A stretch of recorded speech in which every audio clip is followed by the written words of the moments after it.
Avez-vous déjà remarqué comment certaines femmes regardent leur mari? Ce n'est pas de la haine, ce n'est pas du mépris ouvert, c'est quelque chose de bien pire, c'est de l'indifférence. C'est le regard de celles qui n'attendent plus rien, de celles qui ont abandonné.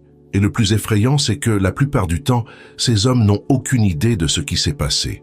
Ils se réveillent un jour et se retrouvent face à une femme qui ne sourit plus comme avant, qui évite le contact physique, qui répond par monosyllabes. « Elle a changé », disent-ils. « Je ne sais pas ce qui s'est passé. » Mais la vérité, c'est que ce n'est pas elle qui a changé.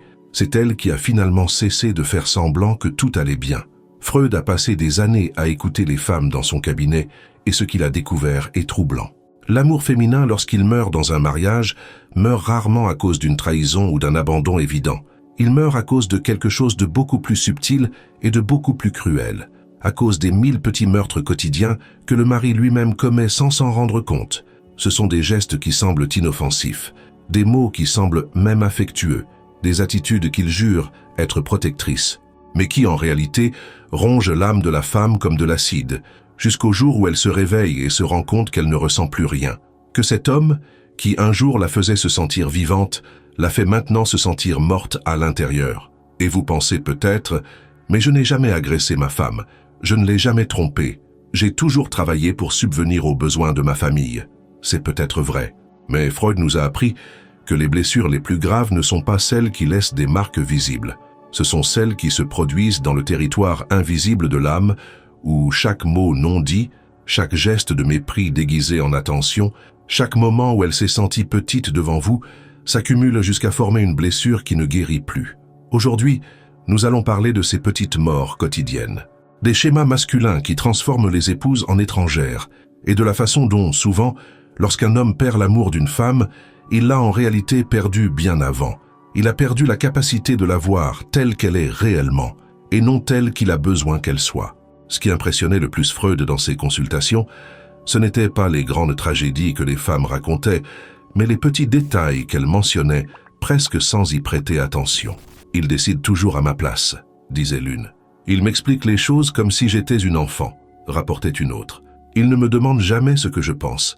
Il m'informe simplement de ce que nous allons faire. » Ces femmes ne parvenaient pas à mettre le doigt sur ce qui les dérangeait, mais elles ressentaient un poids constant sur la poitrine, le sentiment que quelque chose n'allait pas, même lorsque tout semblait aller bien. C'était comme si, petit à petit, elles disparaissaient dans leur propre maison. Ce qu'elles décrivaient, sans le savoir, était le processus que Freud appellerait l'infantilisation. L'homme, souvent avec les meilleures intentions, traite progressivement sa femme non pas comme une partenaire, mais comme quelqu'un qui a besoin d'être pris en charge, protégé, guidé. Il prend des décisions qui les concernent tous les deux sans la consulter. Il explique des choses évidentes, comme si elle n'était pas capable de comprendre. Il résout des problèmes qu'elle pourrait résoudre seule. Imaginez une femme qui a toujours été indépendante, qui travaillait, prenait des décisions, résolvait ses propres problèmes. Mais après le mariage, petit à petit, il commence à trop l'aider. Quand elle essaie de réparer quelque chose à la maison, il intervient. « Laisse-moi faire, tu vas te blesser. » Quand elle parle au mécanicien de la voiture, il l'interrompt. Ce qu'elle veut dire, c'est « Quand elle organise un voyage, il prend les choses en main. Ne t'inquiète pas pour ça, je m'en occupe. » Au début, cela peut même sembler romantique. C'est bien d'avoir quelqu'un qui s'occupe de tout, pense-t-elle. Mais avec le temps, cette dynamique devient une prison dorée. La femme se rend compte que son opinion n'a pas vraiment d'importance dans les décisions importantes, que son intelligence est constamment sous-estimée, qu'elle est devenue, dans sa propre maison, une sorte de fille adulte d'un père surprotecteur. Et c'est là le point crucial que Freud a compris. Une femme ne peut pas désirer ce qui l'infantilise. Le désir érotique a besoin d'égalité, de reconnaissance mutuelle, de respect pour les capacités de l'autre. Lorsque l'homme assume le rôle de père dans la relation, celui qui sait, qui décide, qui guide, il tue sans s'en rendre compte ce qu'il devrait nourrir. La femme commence à se sentir étouffée, mais elle ne parvient pas à expliquer pourquoi. Après tout, c'est un homme bien, il prend soin d'elle, il travaille, il ne la trompe pas. Mais elle a l'impression de mourir à l'intérieur, que sa personnalité est effacée, que ses désirs n'ont aucune importance. Et lorsqu'elle essaie d'exprimer cela, elle entend souvent « De quoi te plains-tu? Tu as tout », mais elle ne veut pas tout avoir. Elle veut être vue. Elle veut que sa voix soit entendue. Elle veut que ses décisions soient respectées. Elle veut être traitée comme une femme adulte, pas comme une petite fille qui a besoin d'une surveillance constante. Freud observait que cette dynamique créait un cercle vicieux. Plus l'homme protégeait la femme des responsabilités, plus elle se sentait incapable. Plus il décidait tout à sa place, plus elle doutait de ses propres compétences. Et plus elle se sentait rabaissée, plus elle se renfermait, confirmant dans son esprit qu'elle avait vraiment besoin de cette protection. C'est comme une danse macabre, où chaque pas qu'il fait pour prendre soin d'elle est un pas qu'elle fait pour disparaître. Elle perd peu à peu confiance en elle, sa spontanéité, sa vitalité. Elle devient une pâle copie de ce qu'elle était auparavant, toujours en attente de son approbation, toujours en doute quant à ses propres décisions. Et le plus cruel, c'est que cette diminution est presque imperceptible. Elle ne se produit pas du jour au lendemain. C'est un processus lent, comme l'eau qui ronge la pierre. Aujourd'hui, il corrige la façon dont elle a parlé au serveur. Demain, il refait le ménage qu'elle vient de faire. La semaine prochaine, il annule un projet qu'elle a fait parce qu'il n'était pas bien pensé. C'est ainsi que commence la mort lente de l'amour féminin, non pas par des crises ou de la violence, mais par l'érosion silencieuse de l'identité. Chaque fois qu'il répond à sa place dans une conversation, chaque fois qu'il modifie une décision qu'elle a prise sans expliquer pourquoi, chaque fois qu'il la protège d'informations ou de responsabilités qu'elle pourrait parfaitement assumer, il lui dit sans mots « Tu n'en es pas capable ». Et une femme qui ne se sent pas capable, qui ne se sent pas considérée dans sa globalité, retire peu à peu son énergie vitale de la relation. Il ne reste alors qu'une coquille vide, une version diminuée d'elle-même, qui traverse les jours sans éclat dans les yeux. Freud savait que ce n'était pas conscient. L'homme ne se réveille pas en pensant « Aujourd'hui, je vais rabaisser ma femme ». Il croit sincèrement qu'il est attentionné, protecteur, mais l'inconscient féminin enregistre chacun de ses gestes comme une forme de violence subtile, et se referme, se protège, jusqu'au jour où il la regarde et ne reconnaît plus la femme qui est tombée amoureuse de lui. Et quand cela arrive, quand elle finit par exploser ou simplement s'éloigner, il est sincèrement déconcerté. « Mais je voulais seulement prendre soin d'elle », pense-t-il. « J'ai tout fait pour elle. » Il ne comprend pas que son attention est devenue une cage, que sa protection s'est transformée en prison, qu'en essayant de la sauver de tout, il la tuait de l'intérieur. Mais si l'infantilisation est le premier poison, il en existe un autre, encore plus mortel, qui coule dans les veines de nombreux mariages, le contrôle qui se fait passer pour de l'amour. Freud observait comment certaines dynamiques conjugales reproduisaient, de manière presque exacte, la relation entre un père contrôlant et une fille soumise. Et le plus troublant était de découvrir que souvent, ni l'homme ni la femme ne se rendaient compte de ce qui se passait. « Il ne veut que le meilleur pour moi », disaient ces femmes, avec une tristesse dans le regard qui contredisait leurs paroles. Il se soucie beaucoup de moi. Mais lorsque Freud approfondissait ses recherches, il découvrait que cette attention était en fait une forme sophistiquée de domination. L'homme contrôlant crie ou menace rarement. Il est plus subtil, plus élégant dans sa manipulation. Il suggère fortement ce qu'elle devrait porter pour sortir. Il pense qu'il vaut mieux qu'elle ne fréquente pas certaines amies. Il s'inquiète lorsqu'elle veut suivre un cours, voyager seule, avoir un passe-temps qui ne l'inclut pas. Et toujours, il le fait au nom de l'amour. C'est parce que je t'aime que je ne veux pas que tu t'exposes. C'est parce que je tiens à toi que je trouve que cet ami a une mauvaise influence. C'est parce que je veux te protéger que je préfère que tu ne conduises pas la nuit. Chaque contrôle est emballé dans du papier cadeau, comme s'il s'agissait d'une attention particulière, d'un privilège d'être autant aimé. Et au début, la femme se sent même spéciale. C'est tellement agréable d'avoir quelqu'un qui se soucie autant d'elle, qui prête attention à chaque détail de sa vie, qui veut la préserver des dangers du monde. Mais avec le temps, elle se rend compte qu'elle ne peut plus respirer.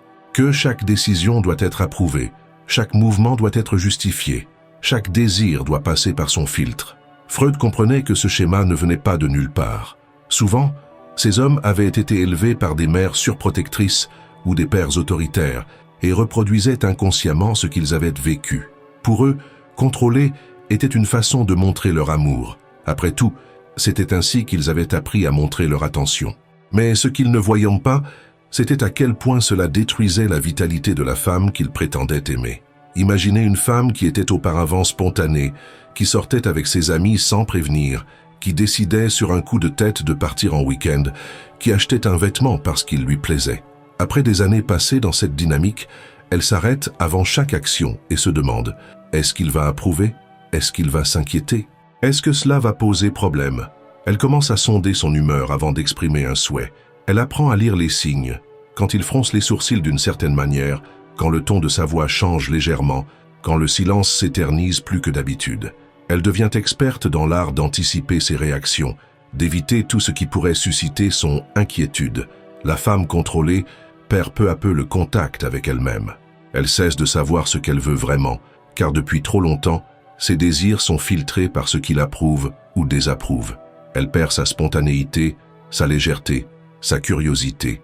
Elle devient une version édulcorée d'elle-même, calculant sans cesse si ses paroles, ses gestes, ses désirs seront bien accueillis. Et c'est là que réside le cruel paradoxe que Freud comprenait si bien. Plus il essaie de la posséder, plus elle se retire.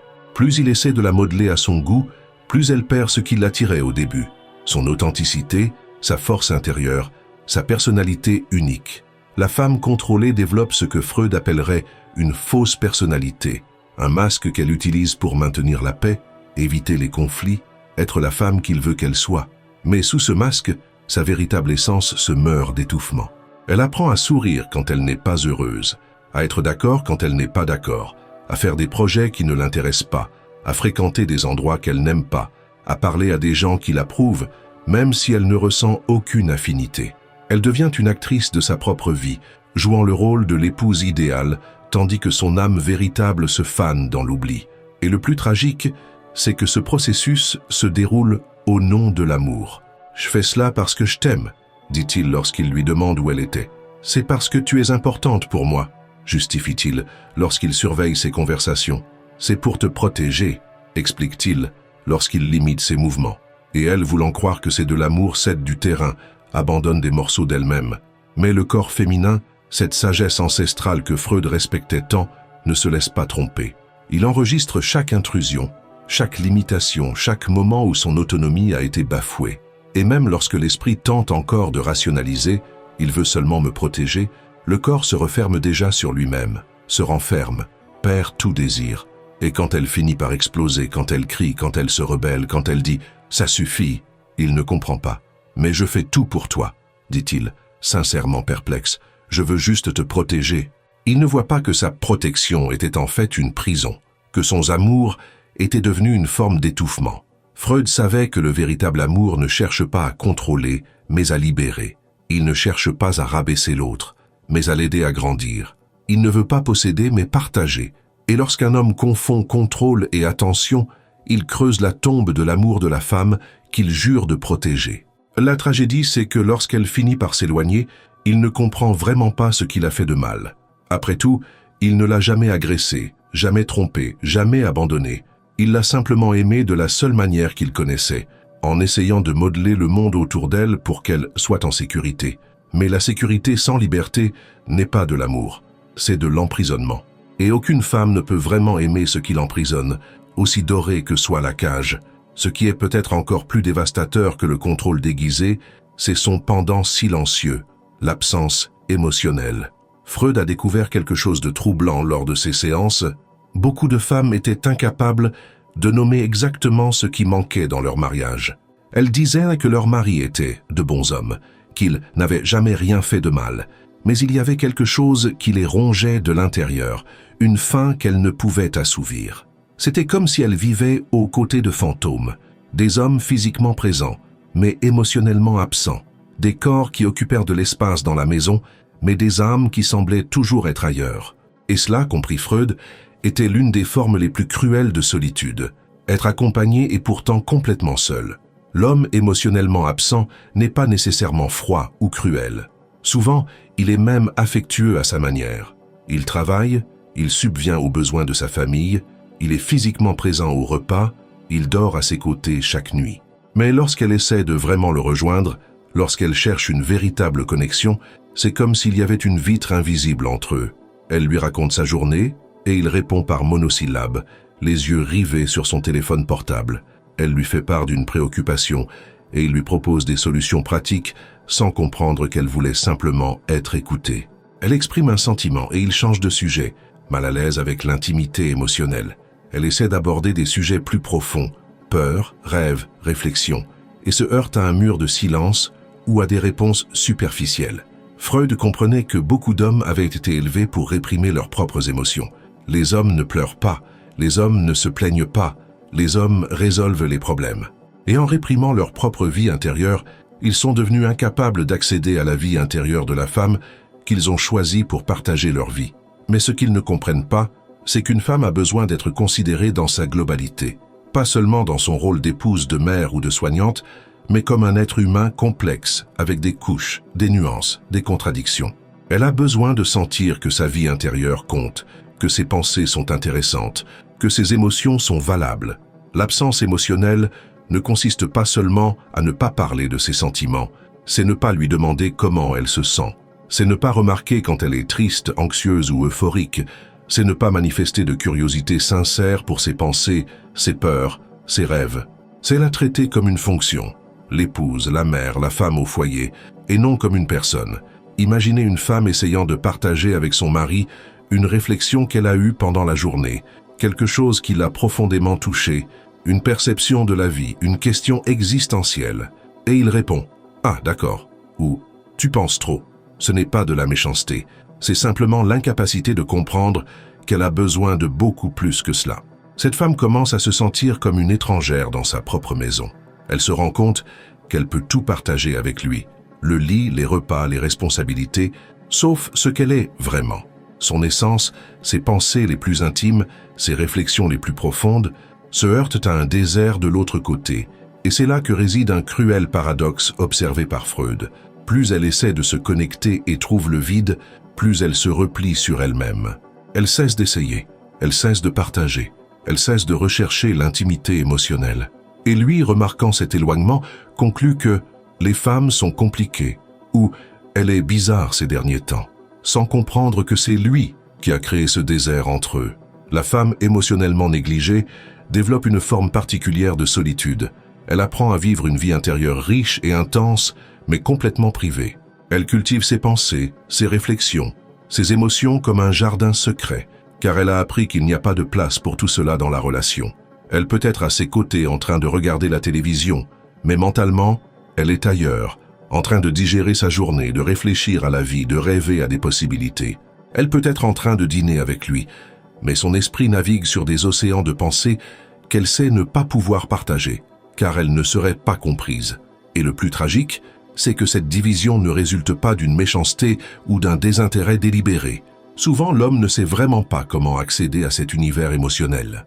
On ne lui a pas appris à poser les bonnes questions, à offrir l'écoute dont elle a besoin, à créer l'espace sûr où elle peut se montrer telle qu'elle est.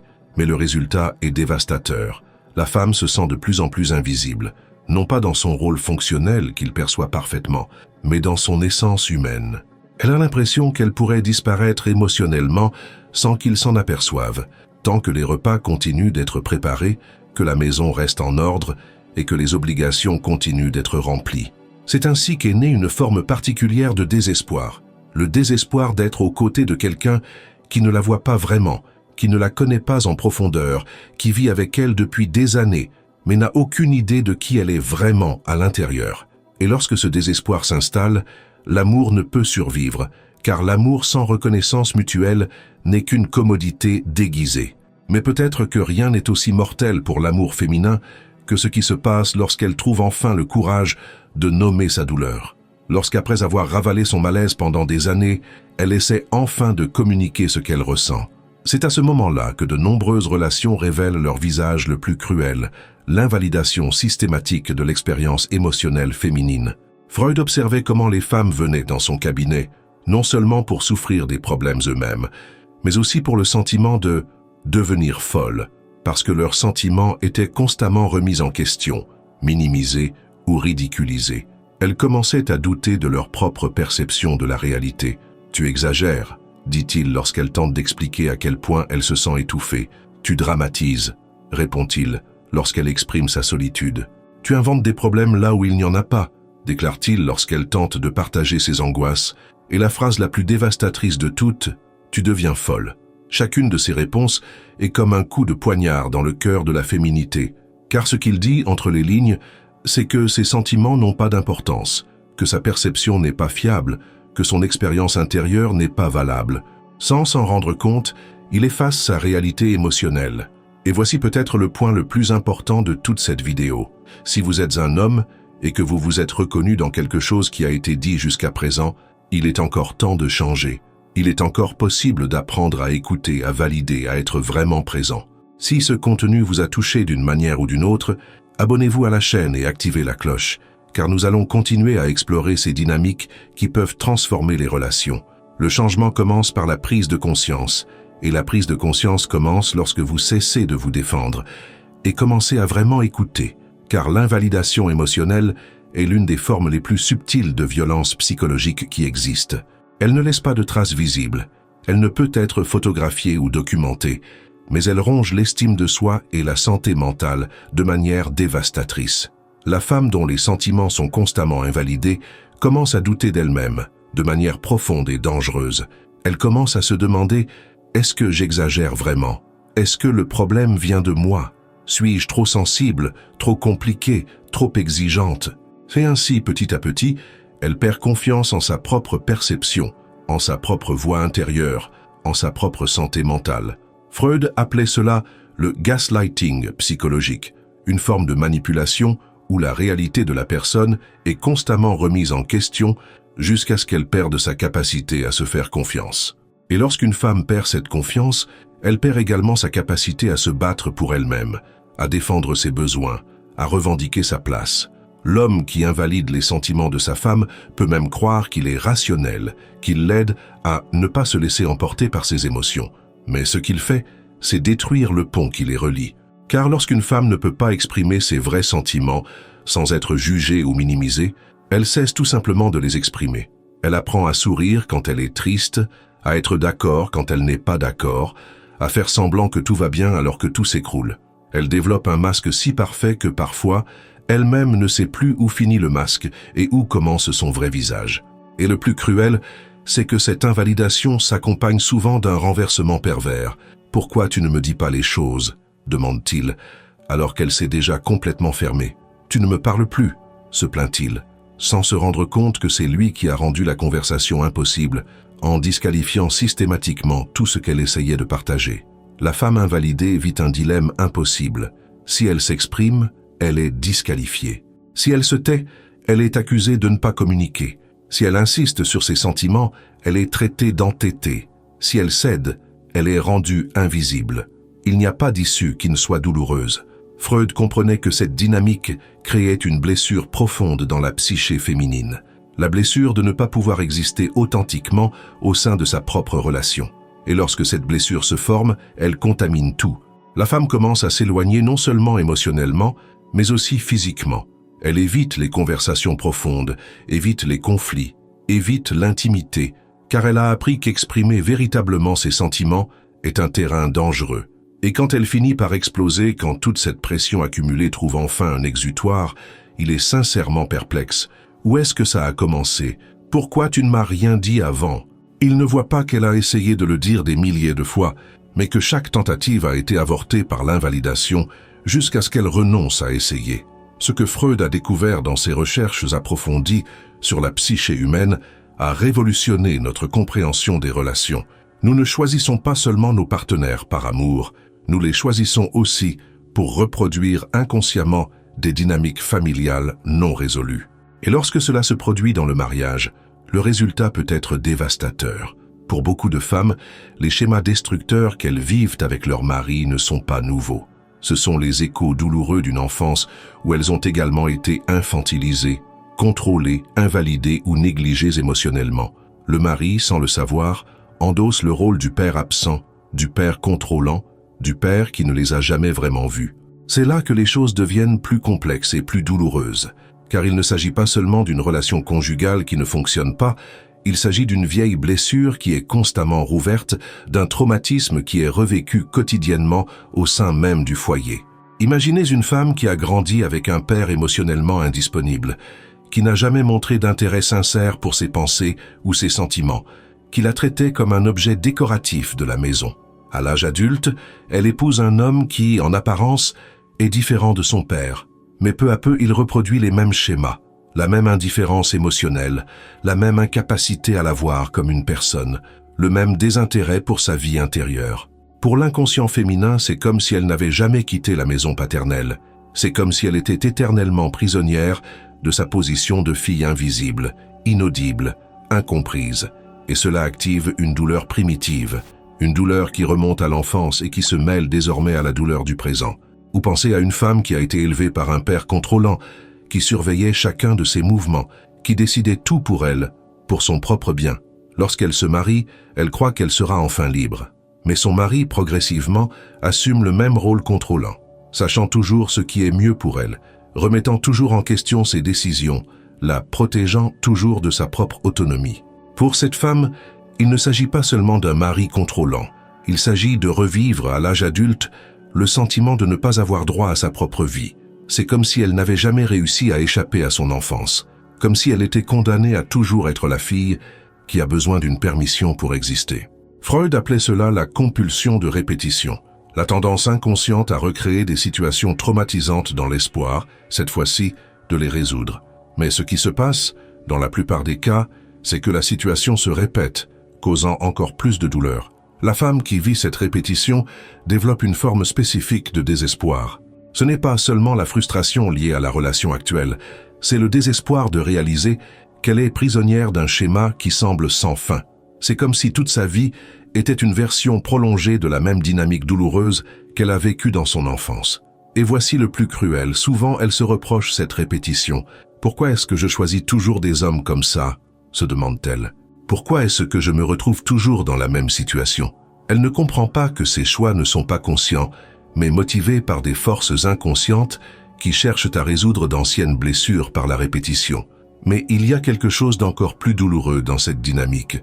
Lorsque la femme prend enfin conscience du schéma, lorsqu'elle se rend compte qu'elle revit avec son mari la même douleur qu'elle a vécue avec son père, quelque chose se brise définitivement en elle. Elle n'arrive plus à séparer le présent du passé. Son mari devient symboliquement la représentation de tous les hommes qui l'ont blessée, de toutes les fois où elle a été rabaissée, contrôlée, invalidée. C'est à ce moment-là que de nombreuses femmes font l'expérience de ce que Freud a décrit comme le retour du refoulé. Toutes les émotions qui ont été étouffées pendant des années, toute la colère qui a été ravalée, toute la douleur qui a été minimisée, tout cela revient avec une force dévastatrice. Elle regarde son mari et ne voit pas seulement lui, elle voit le père qui ne l'a jamais écouté, elle voit tous les moments où elle a été traitée comme moins capable, moins intelligente, moins importante. Elle voit toute une histoire de disqualification féminine incarnée dans la figure de l'homme qui devrait être son compagnon. Et lorsque cela se produit, la relation conjugale devient insoutenable. Non pas parce qu'il est nécessairement pire que les autres, mais parce qu'il est devenu le théâtre où se joue toute une histoire de blessures. La femme ne peut plus aimer son mari parce qu'il est devenu, dans sa perception inconsciente, le symbole de tout ce qui l'a blessé. Freud comprenait qu'il ne s'agissait pas d'une question de justice ou d'injustice, mais d'un problème de fonctionnement psychique. Lorsque le passé contamine ainsi le présent, lorsque le traumatisme infantile se mêle à la dynamique conjugale, la seule issue possible est souvent la séparation. Non pas comme une punition, mais comme une tentative d'interrompre un cycle devenu destructeur pour toutes les personnes concernées. Mais il y a un moment dans la vie de beaucoup de ces femmes que Freud décrivait comme une sorte d'éveil, un instant de clarté si intense qu'il n'y a pas de retour en arrière possible. C'est alors qu'elle comprend enfin, avec une lucidité douloureuse mais libératrice, que ce n'est pas elle qui a tort, que ce n'est pas elle qui est folle, compliquée ou impossible à satisfaire. C'est à ce moment-là qu'elle se rend compte qu'elle a passé des années à essayer de s'adapter à une dynamique qui n'a jamais été faite pour lui permettre de s'épanouir. Cet éveil se produit rarement de manière dramatique. Ce n'est pas un cri, une dispute ou une révélation cinématographique. C'est quelque chose de plus subtil, un moment où elle se regarde dans le miroir et se dit « je ne me reconnais plus », ou lorsqu'elle se rend compte qu'elle n'a pas souri sincèrement depuis des mois, ou lorsqu'elle se rend compte qu'elle a besoin d'une permission pour tout, y compris pour exister. C'est à ce moment-là que quelque chose de profond se transforme en elle. Ce n'est pas de la colère, c'est quelque chose de beaucoup plus puissant que cela. C'est la renaissance de sa propre voix intérieure, qui était restée silencieuse pendant si longtemps qu'elle avait presque oublié comment l'entendre. C'est le retour de son intuition, de sa capacité de discernement, de sa force intérieure qui avait été minée au fil des ans. Et lorsque cette voix intérieure s'éveille enfin, elle apporte avec elle une vérité incontestable. Je mérite mieux que cela. pas plus que ce qu'il peut donner, pas plus que ce que cette dynamique permet. Elle comprend qu'il ne s'agit pas de lui être un homme mauvais ou d'elle être une femme impossible. Il s'agit de deux êtres humains pris dans une danse destructrice qui ne sert aucun des deux. Freud observait que ce moment de prise de conscience était à la fois le plus douloureux et le plus libérateur du parcours féminin. Douloureux parce qu'elle doit accepter d'avoir perdu des années de sa vie à essayer de faire fonctionner quelque chose qui n'était pas viable. Libérateur parce qu'elle cesse enfin de lutter contre sa propre perception de la réalité. Elle cesse de s'excuser de ressentir ce qu'elle ressent. Elle cesse d'essayer de se rabaisser pour s'adapter à l'espace qui lui a été attribué. Elle cesse de prétendre être satisfaite alors qu'elle meurt de faim émotionnelle. Elle cesse d'accepter des miettes d'attention comme s'il s'agissait de festins d'amour. Et voici le point le plus révolutionnaire de tout ce processus. Elle comprend qu'elle n'a pas besoin de lui pour valider son expérience. Elle n'a pas besoin qu'il reconnaisse qu'il l'a blessée pour que sa douleur soit réelle. Elle n'a pas besoin qu'il comprenne son point de vue pour que celui-ci soit valable. Elle n'a pas besoin de son approbation pour avoir le droit d'être qui elle est. Cette compréhension est comme une clé qui ouvre toutes les prisons qu'elle a construites autour d'elle. Des prisons faites de culpabilité, de peur, de besoin d'approbation, de terreur d'être seule. Elle se rend compte qu'elle était déjà seule depuis longtemps. La différence est que maintenant, elle a retrouvé sa propre compagnie. Cette prise de conscience lui apporte également une clarté sur ce qu'elle ne veut plus accepter. Elle ne veut plus être traitée comme une incapable. Elle ne veut plus que ses sentiments soient minimisés. Elle ne veut plus vivre dans une dynamique où sa voix n'a pas d'importance. Elle ne veut plus faire semblant que tout va bien, alors que ce n'est pas le cas. Et paradoxalement, c'est lorsqu'elle cesse d'avoir désespérément besoin de son amour qu'elle est enfin en mesure d'évaluer si cet amour en vaut la peine, car elle dispose désormais d'un critère de comparaison. Elle sait ce que c'est que de s'aimer, de se respecter, de prendre soin de soi. Et tout amour qui lui demande de renoncer à cela n'est plus acceptable. Souvent, cette prise de conscience marque le début de la fin de la relation. Non pas parce qu'elle est devenue vindicative ou cruelle, mais parce qu'elle a pris conscience. Et la conscience a un prix. Elle rend impossible le retour à l'inconscience. Elle ne peut plus faire semblant de ne pas voir, de ne pas ressentir, de ne pas savoir. Certaines femmes tentent de communiquer cette transformation à leur mari, dans l'espoir qu'ils s'éveillent eux aussi, qu'ils comprennent, qu'ils changent avec elles. Cela arrive parfois, lorsque l'homme a l'humilité de reconnaître les schémas destructeurs et la volonté de travailler à les transformer. Mais souvent, malheureusement, cette communication se heurte aux mêmes réponses que d'habitude. Invalidation, minimisation, résistance.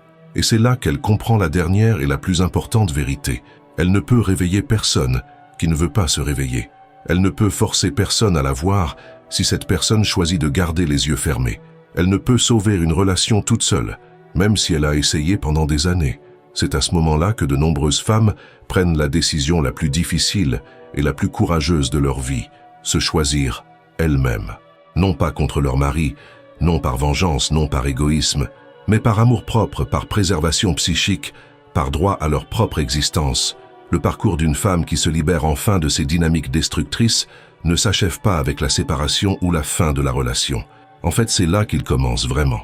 Car après avoir passé des années à vivre pour les autres, à se modeler selon les attentes extérieures, à étouffer sa propre voix, elle doit redécouvrir qui elle est quand personne ne la regarde, quand personne ne la juge, quand elle a enfin le droit d'être simplement elle-même. Freud comprenait que ce processus de reconnexion avec soi-même était peut-être le voyage le plus important qu'un être humain puisse entreprendre. Car il ne s'agit pas seulement de sortir d'une relation toxique, il s'agit de guérir des blessures qui remontent souvent à l'enfance, de retrouver des parties de soi-même qui ont été perdues en cours de route. Au début de cette libération, elle peut se sentir perdue. Après avoir passé tant de temps à se demander « Que veut-il que je fasse ? Comment va-t-il réagir ? Cela va-t-il le déranger ?» Elle doit réapprendre à se demander « Que veux-je ? Ça reste comment je me sens ? Qu'est-ce qui est bon pour moi ?» C'est un processus qui peut être effrayant, car cela signifie assumer l'entière responsabilité de son propre bonheur, de ses propres choix, de sa propre vie. Mais c'est aussi profondément libérateur, car cela signifie qu'elle a enfin le pouvoir de créer une vie qui a du sens pour elle, qui la nourrit, qui l'inspire. Elle commence à redécouvrir des goûts qu'elle avait oubliés, des rêves qu'elle avait abandonnés, des aspects de sa personnalité qu'elle avait refoulés. Peut-être a-t-elle toujours aimé l'art, mais n'a-t-elle jamais eu la permission d'explorer cela? Peut-être a-t-elle toujours été drôle, mais a-t-elle appris à se retenir pour ne pas déranger? Peut-être a-t-elle toujours été indépendante, mais a-t-elle été conditionnée à paraître dépendante? Et voici quelque chose de magnifique que Freud avait observé. Lorsqu'une femme se reconnecte à elle-même, lorsqu'elle cesse de vivre à travers les autres et commence à vivre à partir d'elle-même, elle ne devient pas égoïste, elle devient plus généreuse, car désormais, elle donne par choix et non par obligation. Elle aime par abondance et non par manque. Cette transformation change aussi radicalement sa relation avec ses futures relations. Elle ne cherche plus quelqu'un pour la compléter, car elle est déjà complète. Elle ne cherche pas quelqu'un pour la valider, car elle se valide déjà. Elle ne cherche pas quelqu'un pour prendre soin d'elle, car elle a déjà appris à prendre soin d'elle-même. Si elle choisit de se remettre en couple, ce sera dans une perspective complètement différente. Elle cherchera un partenaire, pas un sauveur. Elle recherchera la compagnie, pas la dépendance. Elle souhaitera partager sa vie, pas y renoncer.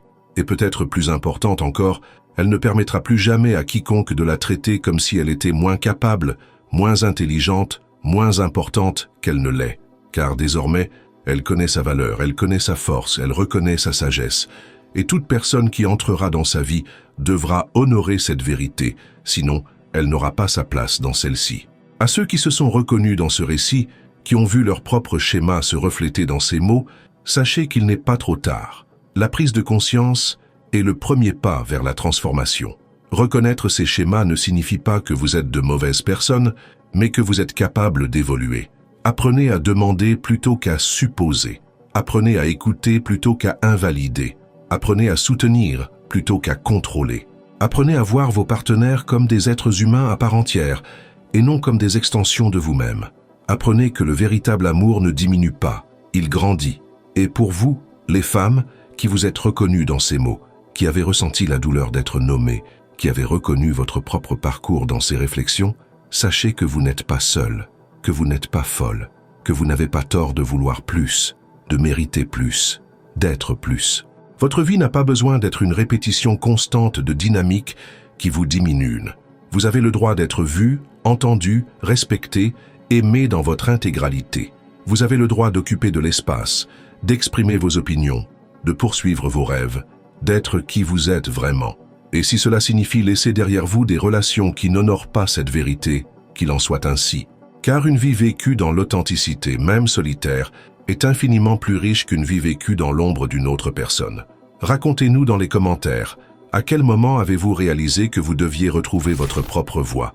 Comment s'est passé ce réveil pour vous? Votre histoire peut aider d'autres personnes qui sont encore dans cette démarche. N'oubliez pas, vivre en pleine conscience est un choix. Éveillez votre esprit, affrontez vos désirs et éclairez votre ombre. Comptez sur moi dans ce voyage et continuez à suivre les prochaines vidéos de la chaîne.